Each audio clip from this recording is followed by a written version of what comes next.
El día de hoy he titulado este mensaje como Los tesoros de la Biblia. Hoy vamos a descubrir los grandes tesoros, los inagotables tesoros de la palabra de Dios. Así es que este va a ser es un tema que de verdad a mí me apasiona mucho, porque desde que tuve mi encuentro con el Señor Jesucristo, cuando Él tuvo misericordia de mi vida y me dio la oportunidad de reconocerlo como mi Señor, como mi Salvador, yo empecé a tener una ansia, un deseo grande por la lectura de la palabra de Dios. Y desde entonces, hace ya más de 16 años, pues he leído prácticamente todos los días de estos últimos 16 años y medio de mi vida la Biblia. Y aunque he leído muchas veces cada pasaje de la palabra de Dios, constantemente veo y descubro cosas nuevas, mis amados. Tengo la gran bendición de que he empezado en este inicio de año la vez número 27 y 28 de leer la palabra de Dios completa. Durante estos 16 años me había propuesto desde el principio leer por lo menos una vez al año la Biblia completa. Dios me ha dado la facultad y la oportunidad de que en el primer año, en el 2004, exactamente del día 16 de septiembre del 2004 al 31 de diciembre, fue tanta mi necesidad que empecé a leer la Biblia y la acabé de leer del 16 de septiembre al 31 de diciembre, completita. Y a partir del segundo año, del 2005 en adelante, me propuse leerla por lo menos una vez al año. Y he tenido la oportunidad de leerla en varias versiones. El año pasado, en diciembre del año pasado, terminé de leer la vez número 25 y 26 y la leí en una versión muy interesante que se llama Kadosh o la Biblia Santa o la Santa Biblia. Trae términos muy especiales respecto al hebreo y al griego en los originales. Entonces me he dado la tarea de todo eso. No lo digo para vanagloria, con todo amor y respeto se los digo, lo digo para la gloria de Dios porque pues a mí me ha dado una satisfacción increíble porque la Biblia está llena de tesoros inagotables. Se descubren cosas nuevas día a día, aun cuando tú y yo hayamos leído ya una porción bíblica, Dios siempre ¿cómo se llama? Nos enriquece mucho más. El Señor nos ha dado a través de su palabra, ¿verdad? Esos tesoros para que tú y yo los leamos constantemente y poco a poco el Señor nos va enseñando cómo ir digiriendo esos tesoros que el Señor nos da. Por medio de estos tesoros podemos encontrar a Dios, podemos conocer verdaderamente su carácter, podemos conocer sus atributos y eso nos lleva a una comprensión cada vez mayor de quién es Dios, por qué es Dios, para qué es Dios, cuál es el objetivo de nuestra vida aquí en la tierra y cuál es el objetivo de nuestra existencia ya eternamente, ¿verdad? Entonces, también he de reconocer que no siempre es un libro fácil de entender, ¿verdad? Porque de repente pues no alcanzamos a visualizar perfectamente bien el contexto y muchas ocasiones no comprendemos correctamente. Pero quiero darles hoy un ingrediente clave en este momento para comprender mejor la palabra de Dios, para comprender mejor la Biblia. Y este ingrediente clave es justamente el reconocer el lenguaje y el género literario que está usando el autor del libro o de la porción bíblica que se pretenda leer o estudiar. Es decir, tenemos que aprender, ¿verdad?, a estudiar el tipo de literatura que se usa en ese punto y lo que podemos llegar a comprender es lo que el autor pretende darnos en enseñanza respecto a ese tipo de literatura. Recordemos que la palabra de Dios fue escrita por alrededor de 40 personas completamente diferentes. Imagínense, Dios utilizó escritores bajo la inspiración del Espíritu Santo, pero siempre respetando su personalidad de cada escritor. Entonces, imagínense que él utiliza desde reyes hasta pescadores, ¿verdad? Eh, entonces, si se podrá comprender, el léxico es completamente diferente, ¿verdad? La educación es muy diferente.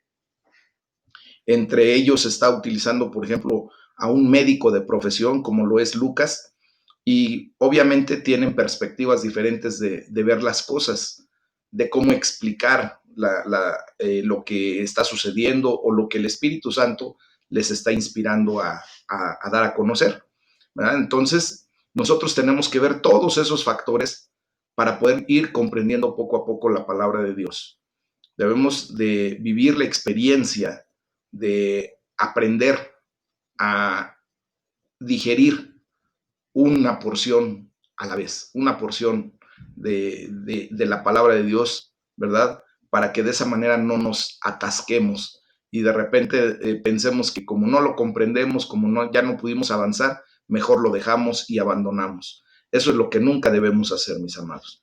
Es preferible pedirle sabiduría a Dios, ¿verdad? Llevar las cosas con calma. Tenemos toda la eternidad para conocer a Dios. Tenemos toda una vida para ir digiriendo poco a poco la palabra. Así es que no nos apresuremos en mucho. Hoy le doy la gloria a Dios también porque pues ya tenemos bastante tiempo de ir escudriñando las escrituras poco a poco de una manera sistemática.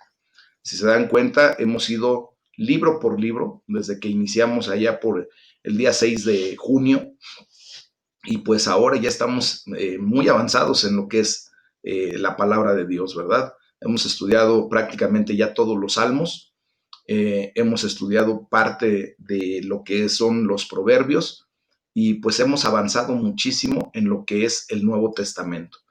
Del Antiguo Testamento, de la ley y los profetas, pocas veces hemos estudiado porque de alguna manera son temas todavía más extensos y que una vez que terminemos lo que para mí es importante que ustedes primero aprendan, que es el amor de Dios, que es la redención de nuestro Señor Jesucristo, posteriormente podremos ir comprendiendo más profundamente lo que es la historia del pueblo judío y de todo lo que en la ley y los profetas se narra y se nos enseña, ¿ok?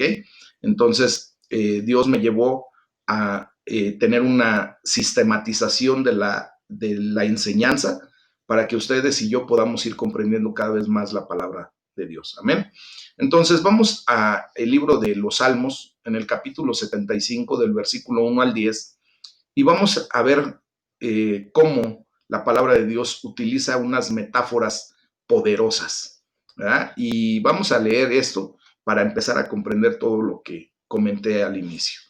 Dice la palabra de Dios en el Salmo número 75, en algunas Biblias que traen títulos que no propiamente son de la palabra de Dios, esos títulos son de las versiones y de los traductores, ¿verdad? De las ediciones.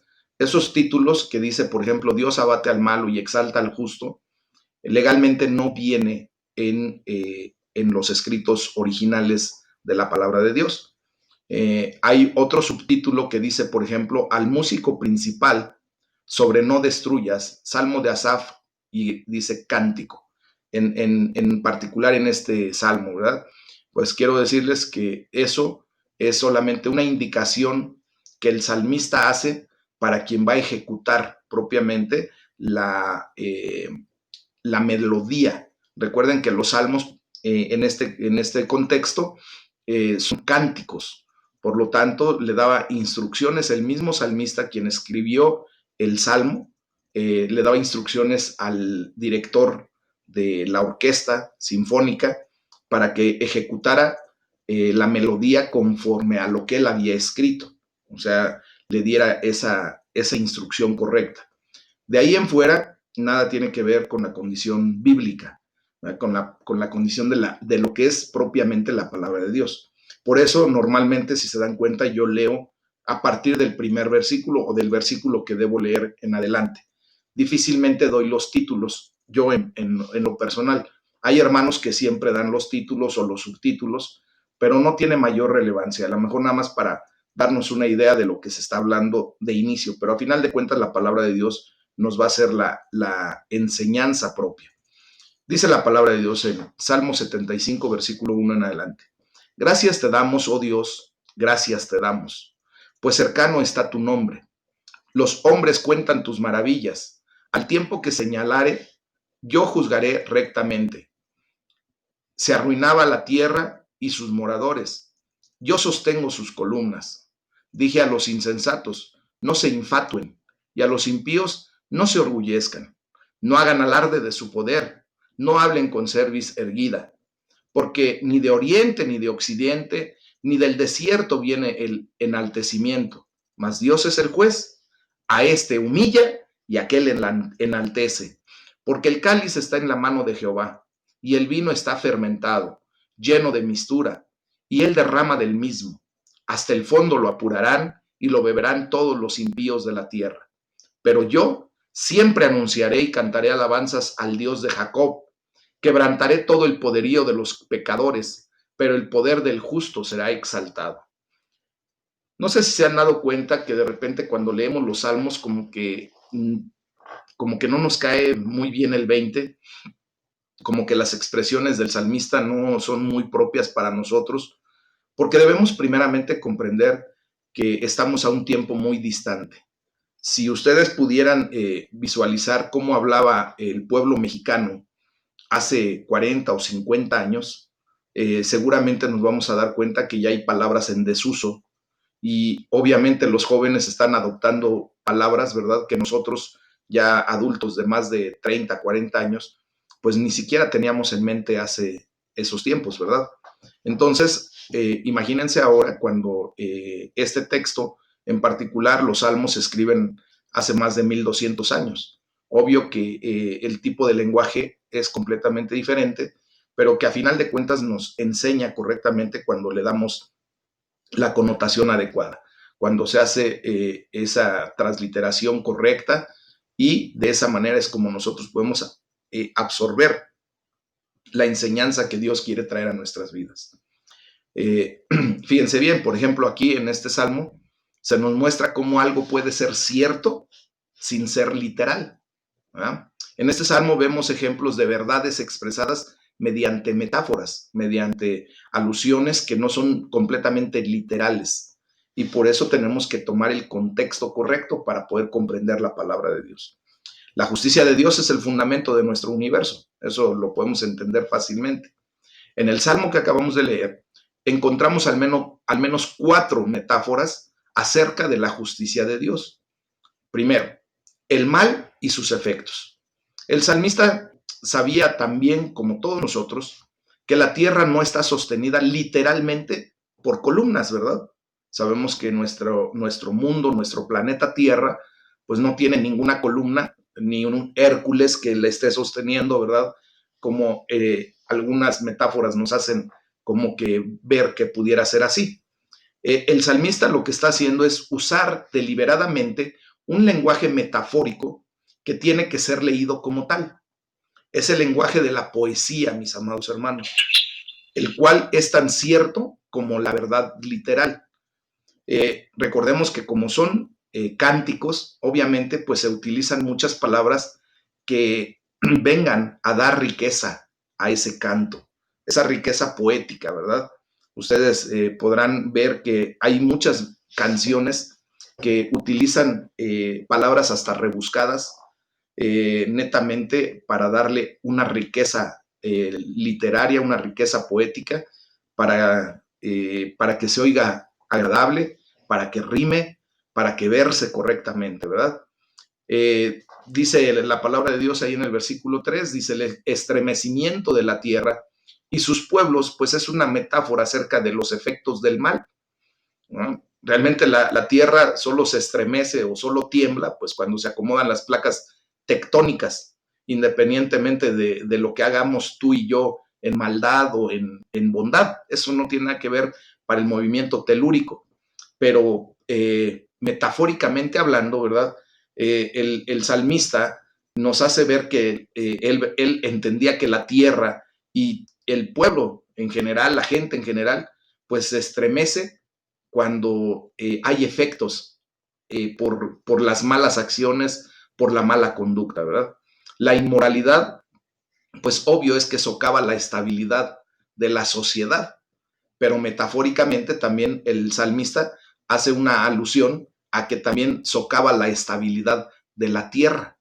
Obviamente nuestra conducta no va a hacer nada, literalmente hablando, como eso, pero sí lo podemos entender desde un punto de vista poético. Nuestro Dios Todopoderoso proclama que Él sostiene su creación por su gracia. Así de sencillo, dice el versículo 3 en la parte B. Yo soy quien afirma sus columnas. Obviamente, él no está hablando literalmente de unas columnas que soporten la tierra, pero sí está hablando de que él sostiene a su creación por su gracia. Si lo queremos comprender correctamente, las columnas que sostienen al universo es la gracia de Dios, la bondad de Dios, el carácter de Dios. Esas son las columnas principales de lo que se sostiene, ¿verdad? La justicia de Dios, de lo que se sostiene este universo. Otra metáfora de la que habla este salmo es el poder y sus problemas. Dice el versículo 4, los cuernos, ¿verdad? Que simbolizan el poder. De nuevo, aquí podemos ver que la palabra se usa de un modo metafórico. Se trata de un lenguaje poético. Dice, Dios exalta el cuerno, es decir, el poder. Recuerden, en el versículo 4, ahí nos está hablando acerca de que Él, ¿verdad?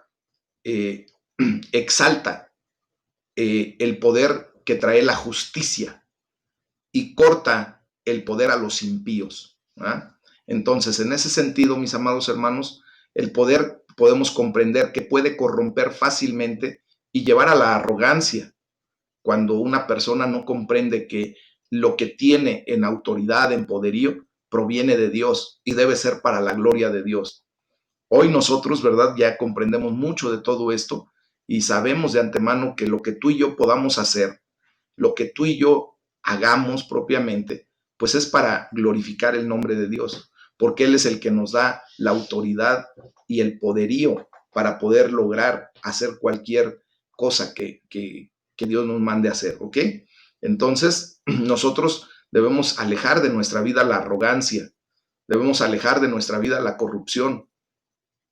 ¿Por qué? Porque nosotros ahora comprendemos que a Él le pertenece verdaderamente el poder y solamente nos fue delegado para realizar el objetivo, ¿verdad? Para lo cual hemos sido llamados, glorificar el nombre de Dios. Dios le dice a los arrogantes, no hagan gala de soberbia, lo vemos ahí en el versículo 5. Mucha gente, desgraciadamente, que tantito tiene autoridad, tiene poder, tiene economía, muchas ocasiones hace gala de su soberbia y empieza a corromperse a sí mismo. Y eso es lo que Dios no quiere. Otra metáfora, la tercera, es el ministerio y el poder del ministerio.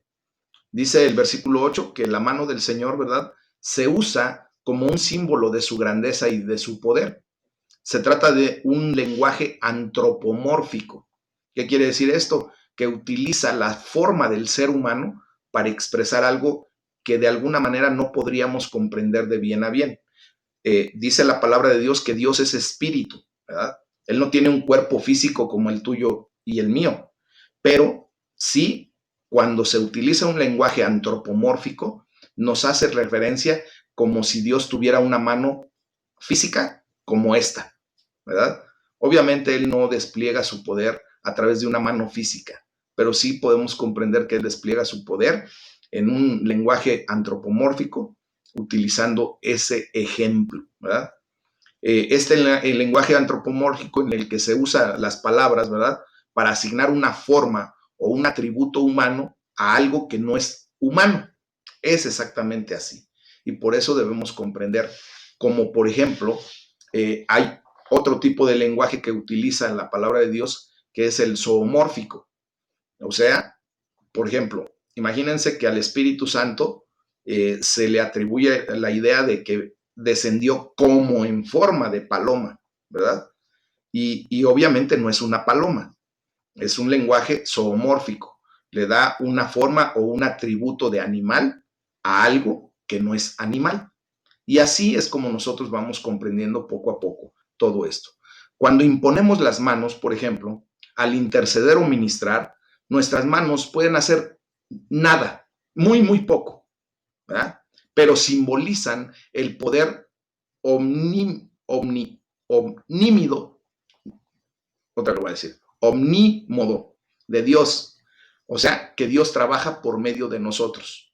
Cuando nosotros solamente ponemos nuestras manos, hacemos lo que Dios nos manda hacer de imponer nuestras manos, nosotros no tenemos el poder ni la autoridad de hacer absolutamente nada por esa persona a quien imponemos las manos. Pero Dios sí lo hace por medio de nosotros, a través de nosotros, como instrumentos útiles para desplegar su poder.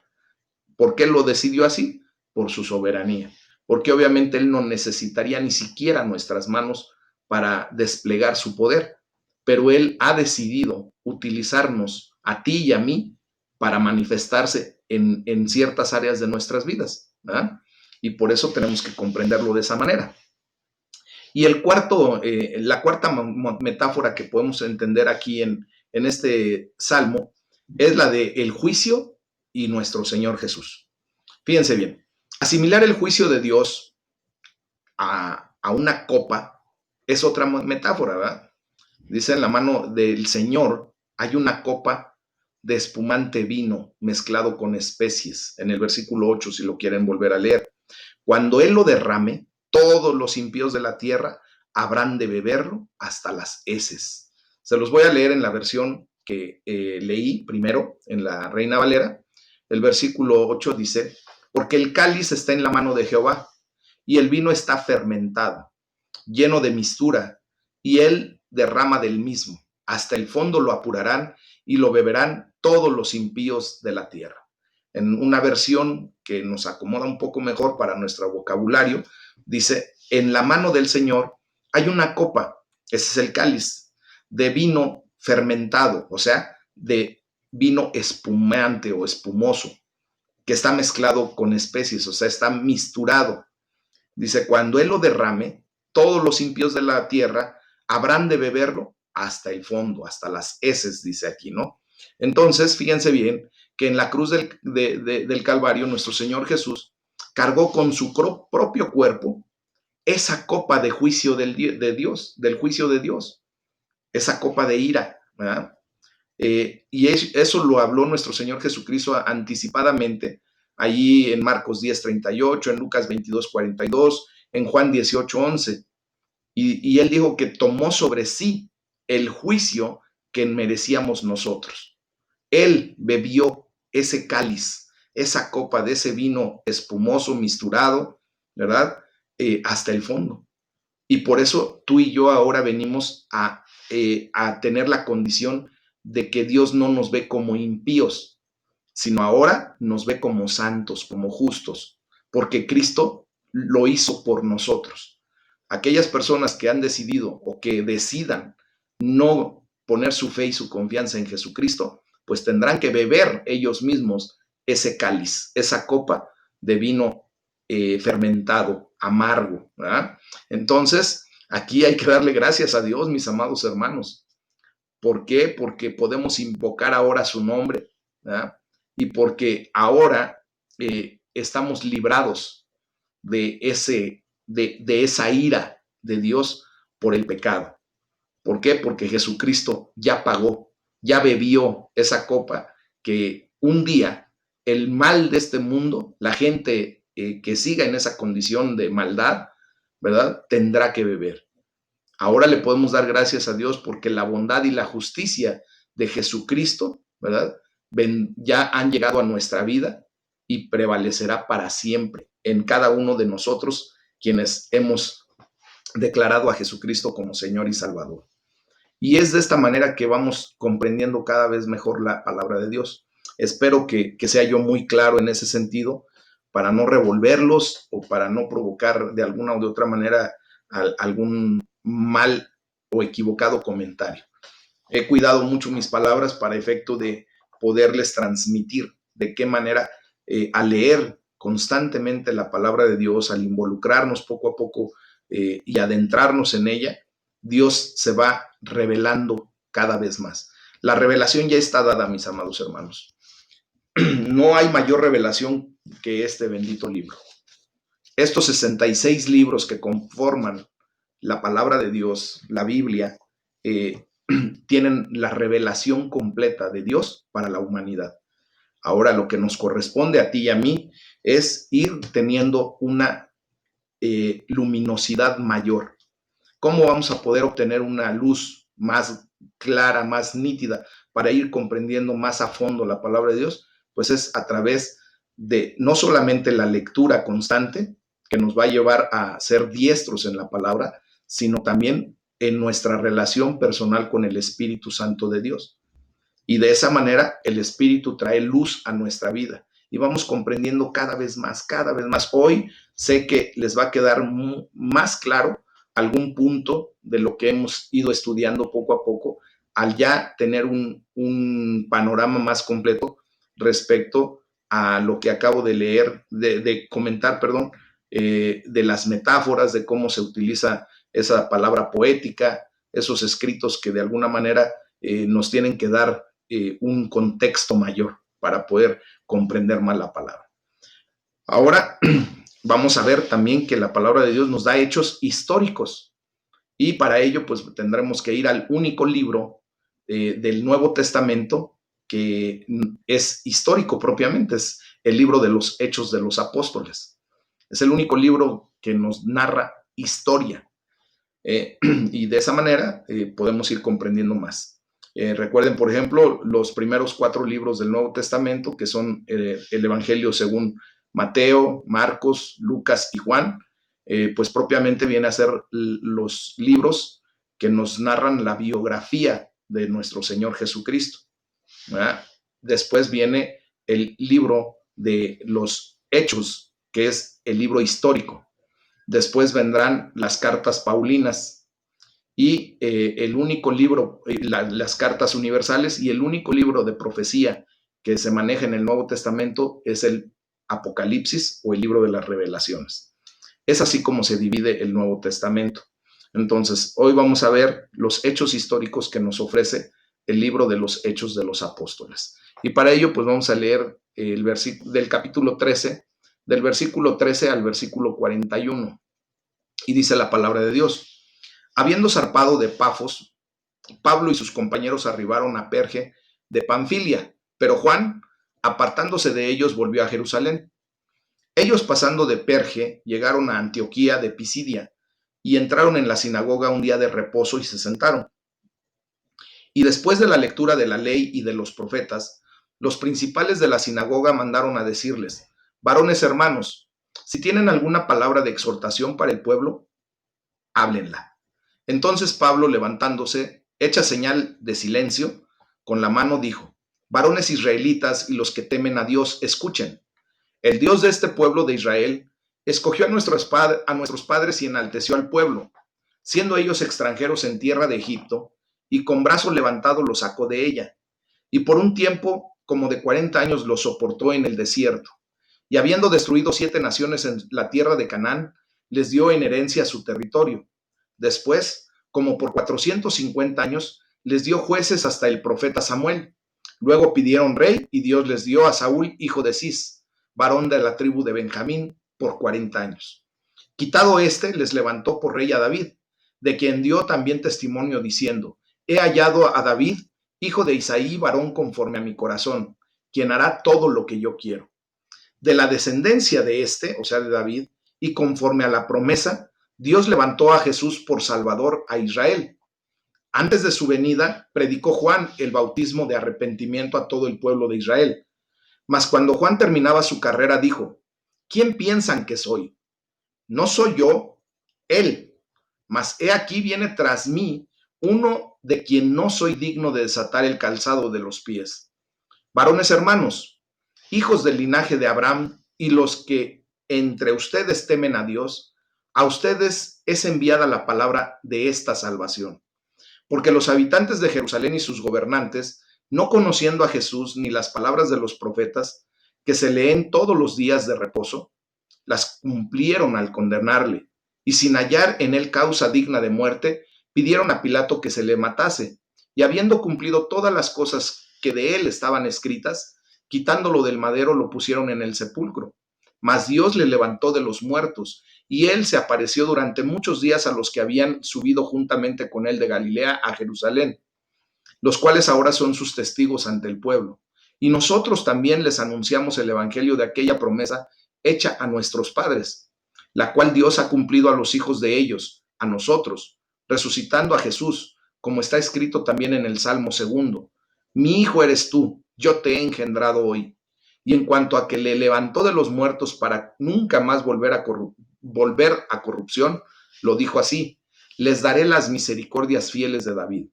Por eso dice también en otro salmo: no permitirás que tu santo vea corrupción. Porque a la verdad David, habiendo servido a su propia generación según la voluntad de Dios, durmió y fue reunido con sus padres y vio corrupción. Mas a aquel a quien Dios levantó no vio corrupción. Sepan pues esto, varones hermanos, que por medio de él se les anuncia perdón de pecados, y que de todo aquello de que por la ley de Moisés no pudieron ser justificados, en él es justificado todo aquel que cree. Miren pues que no venga sobre ustedes lo que está dicho en los profetas. Miren, oh menospreciadores, y asómbrense y desaparezcan, porque yo hago una obra en sus días, obra que no creerán si alguien se las contare. Amados, esta palabra nos va a llevar a ver los hechos históricos, ¿verdad? Y nos va a llevar a comprender todavía un poquito más de todo lo que hemos hablado durante todos estos días. Yo quisiera preguntar, ¿cómo podríamos estar seguros de que hemos sido perdonados? ¿Cómo puedes tú estar verdaderamente seguro que ya eres perdonado, 100% perdonado, que no queda ni un solo pecado en tu vida que no haya sido perdonado? ¿Cómo saber que la muerte física no es el final de nuestra existencia? ¿Cómo podríamos estar seguros de que tendremos vida eterna, mis amados? ¿Cómo podríamos estar seguros? ¿Cómo podríamos contestar estas preguntas? Pues bien, mis amados hermanos, nosotros podemos estar seguros y podemos contestar estas preguntas con toda seguridad y confianza de que todo esto es por los hechos históricos de la vida, la muerte y la resurrección de nuestro Señor Jesucristo. Si tú y yo verdaderamente creemos que Jesucristo vino a este mundo en carne y sangre, ¿verdad?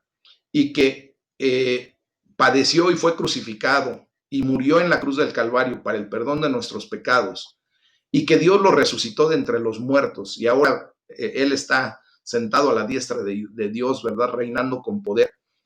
Si creemos verdaderamente eso, mis amados hermanos, es porque hemos podido comprender los hechos históricos que no solamente la Biblia narra o relata. ¿Por qué? Porque si ustedes y yo nos vamos a la búsqueda de evidencias, ¿verdad? De hechos históricos que no se relatan en la Biblia, sino que se relatan por personas que nada tienen que ver con religión, con la palabra de Dios, pues vamos a llegar a encontrar esas evidencias palpables, porque hay escritos que no solamente están en la palabra de Dios, de todo lo que sucedió en aquellos tiempos, ¿verdad? Entonces, por ejemplo, podemos ver cómo Lucas estaba narrando la historia propiamente de lo que sucedía en esos momentos. Al principio de su trabajo, ¿verdad? De 2 volúmenes que hemos ya considerado como el Evangelio según San Lucas y el libro de los Hechos de los Apóstoles, pues el autor propiamente, Lucas, dice que las pruebas de las narraciones de los testigos presenciales, pues ahora les están siendo transmitidas por ellos mismos hacia el pueblo, porque ellos lo vieron, ¿verdad? Y si ustedes me pueden dar el voto de confianza, es cuando, por ejemplo, un juez está analizando un caso y llama a los testigos presenciales o a los testigos que lleven tanto el acusador como el acusado, ¿verdad? Y lo primero que les pregunta el juez es: ¿tú lo viste? Si no, es que me lo contaron, ese testimonio no sirve para nada, ¿verdad? ¿Por qué? Porque no hubo presencia, no fueron testigos presenciales. Pero cuando una persona dice, sí, yo lo vi, yo estuve presente y se dijo esto, se hizo aquello, entonces el juez considera correctamente el testimonio de esa persona, ¿no? Entonces, Lucas está haciendo ese comentario perfectamente. Él investigó concienzudamente todo y escribió ordenadamente, ¿verdad? Dice, si lo podemos ver o leer nuevamente en Lucas 1, versículos 3 y 4, dice, para que llegues a tener plena seguridad de lo que te enseñaron. O sea, que Lucas, como médico, ¿verdad? Una persona con educación, con una educación sistemática, porque obviamente un médico tiene que estudiar sistemáticamente el área que le corresponde, ¿verdad? Pues él sabía perfectamente bien que tenía que escribir ordenadamente, pero con conocimiento de causa. Y él se dedicó a investigar concienzudamente todo lo que sucedió. Por eso se le considera un libro histórico al libro de los Hechos de los Apóstoles. El pasaje que leímos el día de hoy, pues describe propiamente la historia de los viajes de Pablo y da cuenta de sus discursos y en particular de este discurso que leímos. Y de la misma manera, pues Pablo habla en él de hechos históricos, ¿verdad? Y vuelve a contar la historia del pueblo judío, del pueblo de Dios, y los hechos históricos desde el Éxodo, ¿verdad? Y de los años que pasaron en el desierto los judíos, cuando sucede la conquista de Canaán, de cómo Dios pone jueces delante del pueblo judío y después el pueblo pide un rey, ¿verdad? Para tener, como todos los otros pueblos decían, que también tenían reyes, y todo ello para llegar solamente a establecer que Jesucristo viene de la descendencia directa del rey David y que es histórico, ¿verdad? Obviamente Jesucristo viene de la descendencia de David a través de María, exclusivamente de María. Recuerden que Jesucristo fue concebido de una manera completamente diferente a nuestra concepción. Dios utiliza al Espíritu Santo para cubrir la vida de María, ¿verdad? Y de esa manera tener la concepción virginal, divina de nuestro Señor Jesucristo. Ya después María, al momento de conocer a José, ¿verdad? Y tener a sus otros hijos, pues ya pierde la condición de virginidad y todo eso. Aunado a que pierde la condición de virginidad porque así lo establece la ley de Dios en el Antiguo Testamento, que todo primogénito, ¿verdad? Que abría de la matriz de una mujer, obviamente provocaba la pérdida de la virginidad. Pero bueno, ese es punto y aparte. Entonces, Pablo prosigue concentrándose en los hechos históricos de la muerte y propia, así bien puntualizado, la resurrección de Jesús. Y hace 4 afirmaciones acerca de la resurrección. Primero, la afirmación de la acción de Dios. Dice ahí en Hechos 13, versículos 29 y 30 que leí, dice, lo bajaron del madero y lo sepultaron, pero Dios lo levantó de entre los muertos. Entonces, aquí podemos ver, y ellos estaban constatando que lo que Dios había prometido en el Antiguo Testamento, pues lo cumplió en el Nuevo Testamento al resucitar a Jesucristo. ¿Ah? Esto se había profetizado en el Salmo número 2 y dice, Pablo propiamente dice, como está escrito en el segundo Salmo. Entonces, el otro punto, otra afirmación acerca de la resurrección es el hecho histórico. Dice el versículo 34, Dios lo resucitó. Hermanos, la resurrección no es una metáfora, ni algo que se experimente existencialmente solo dentro de nuestros corazones. No. Aquí es tal como lo dice Pablo, un hecho histórico, fidedigno, que sucedió. O sea, la resurrección física de nuestro Señor Jesucristo ocurrió realmente. Jesús resucitó corporalmente de entre los muertos, físicamente, ¿eh? Resucitó. El versículo 31 lo aclara y lo puntualiza perfectamente. Dice, durante muchos días lo vieron los que habían subido con él de Galilea a Jerusalén, y ellos son ahora sus testigos ante el pueblo. Esto nos lleva a otro punto, que es el suceso único, ¿no? Ya es el tercer punto. La resurrección de Jesús fue un suceso y ha sido y será un suceso único en la historia de la humanidad. Pablo pone en contraste a Jesús con David, ¿verdad? Dice, él fue sepultado con sus antepasados, con sus padres, y su cuerpo sufrió la corrupción, o sea, la muerte física, y ahí se quedó. Podemos ver, por ejemplo, otro tipo de, resucitamientos que hizo, por ejemplo, nuestro Señor Jesús y Eliseo y Elías, pero nos damos cuenta que, por ejemplo, Lázaro, pues llegó el momento en que volvió a morir, ¿verdad? La resurrección de Lázaro fue para glorificar el nombre de Dios, pero después volvió a morir y él también vio corrupción.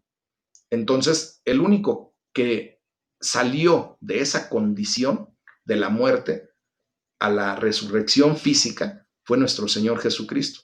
Y su cuerpo ya no volvió a ver, no pudo ver corrupción. ¿Por qué? Porque él no se quedó en el Hades, en esa condición de muerto. ¿Ok?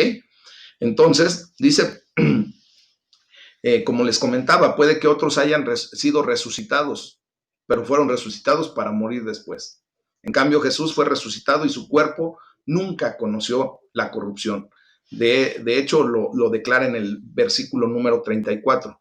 Dios lo resucitó para que no volviera jamás a la corrupción.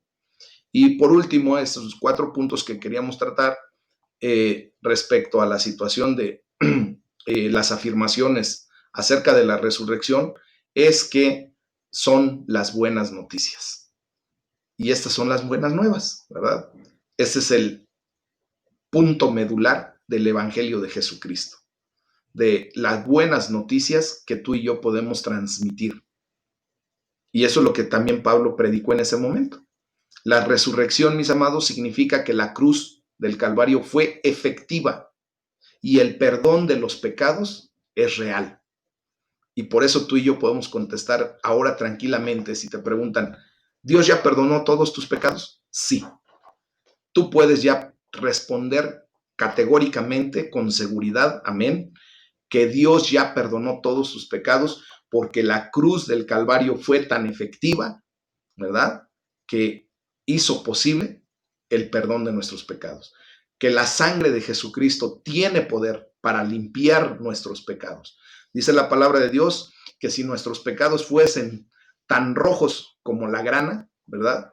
La sangre de Jesucristo tiene el poder para limpiarnos y dejar nuestra condición más limpia o tan blanca como la nieve. Así de sencillo es. También podemos declarar, como dice el versículo 39, que todo aquel que cree en Jesucristo es justificado. Ahora, si tú tienes aún alguna duda de que verdaderamente Dios te llama justo, te llama santo, pues déjame decirte que no cabe mayor punto más que echar la vista en Romanos 5:1. Lo he declarado muchas veces y ya te lo debes de saber hasta de memoria, ¿verdad? Justificado pues por la fe, tenemos paz para con Dios por medio de nuestro Señor Jesucristo. Entonces, todo aquel que cree en Cristo Jesús ha sido justificado. Si te preguntan, ¿tú eres justo delante de Dios? Sí. ¿Pero todavía cometes pecados? Sí, todavía cometo pecados, pero para eso apareció Jesucristo, el Hijo de Dios, para dar justificación a mi vida delante de Dios. Y eso es lo que me importa verdaderamente. Eso me tiene que llevar a tener un cambio de hábitos de vida, ¿verdad? Un cambio de estilos de vida, como para no seguir pecando deliberadamente. Si voy entendiendo de los pecados que Dios ya me ha perdonado, ¿verdad? Entonces, pues ya no tengo por qué estar regresando a mi vómito o regresando al mismo tipo de pecado del cual Dios ya me perdonó, ¿verdad? En ese sentido es como nosotros venimos a ser transformados. Mis amados, nuestros pasados, tu pasado ha sido arreglado en el nombre de Jesús. Y ahora puedes vivir una relación correcta con Dios nuestro Señor. ¿De qué manera podemos entender eso?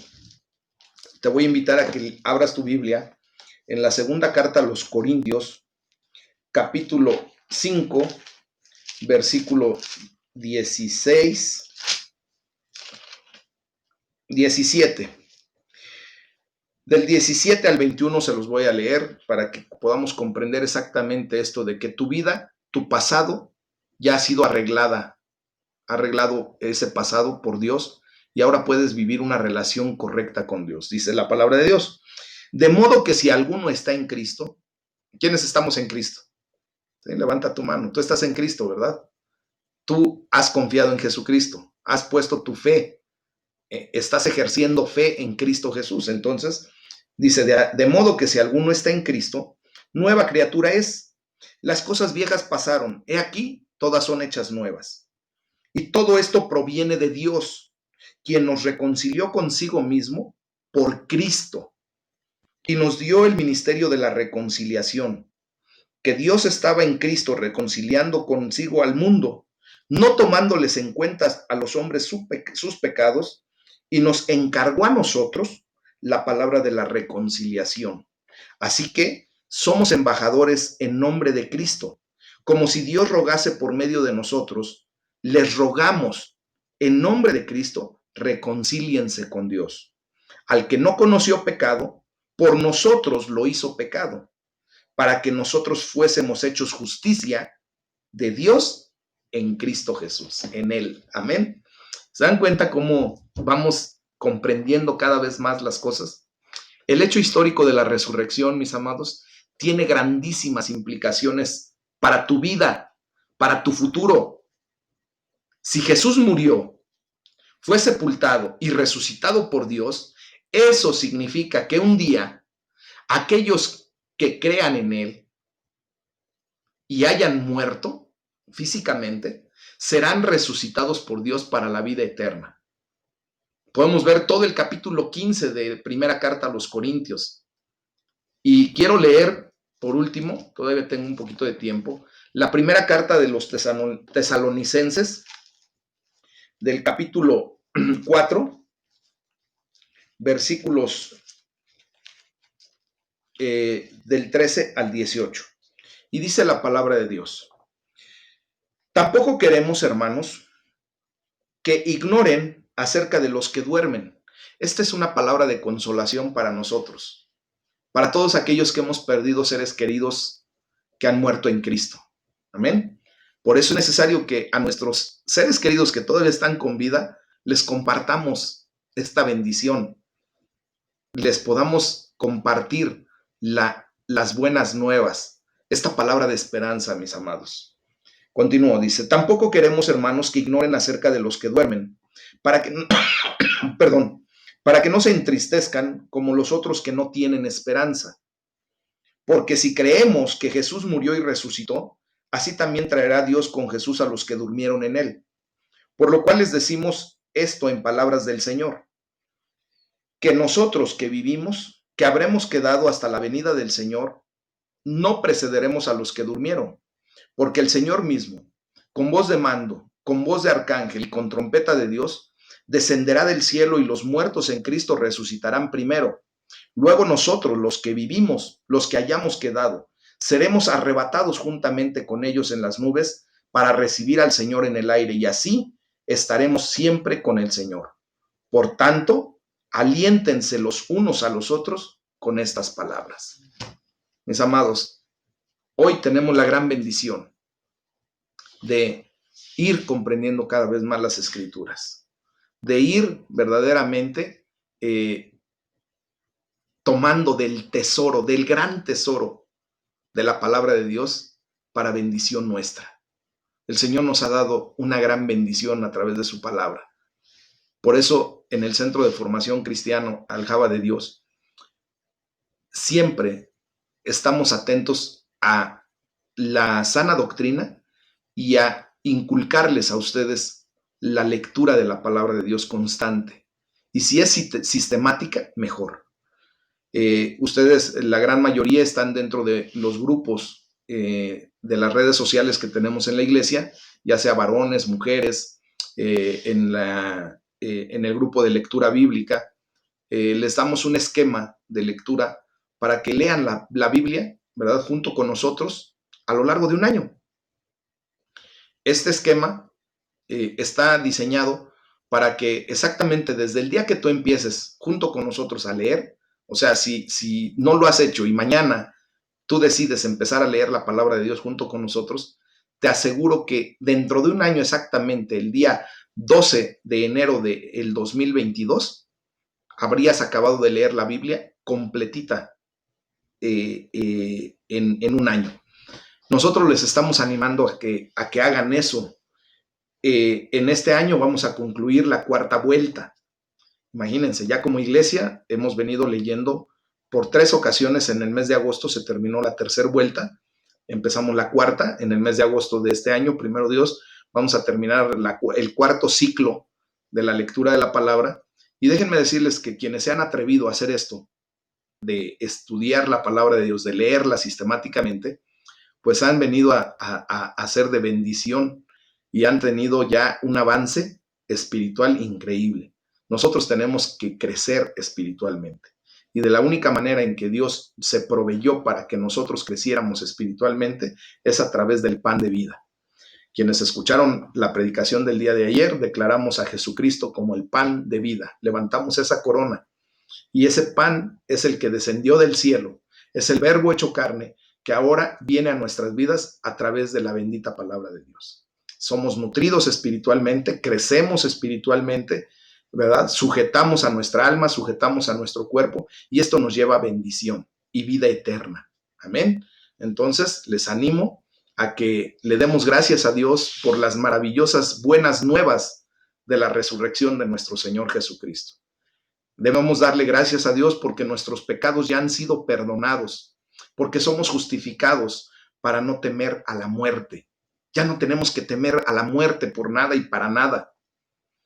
Debemos pedirle que nos ayude, como a David, ¿verdad?, a servir al propósito eterno de Dios para nuestra generación, para que proclamemos este mensaje a cuanta más gente, a cuantas más personas nos sea posible. Por eso les animo a que prediquen la palabra de Dios. A lo mejor dirán muchos, es que yo no sé ni hablar, pastor, yo no me aprendo muchas cosas. El ejemplo que tú puedes dar, hoy estás aprendiendo muchas cosas de cómo comportarte correctamente como un hijo, como un verdadero hijo de Dios, de cómo hablar, de cómo responder a ciertas circunstancias o situaciones, ¿verdad?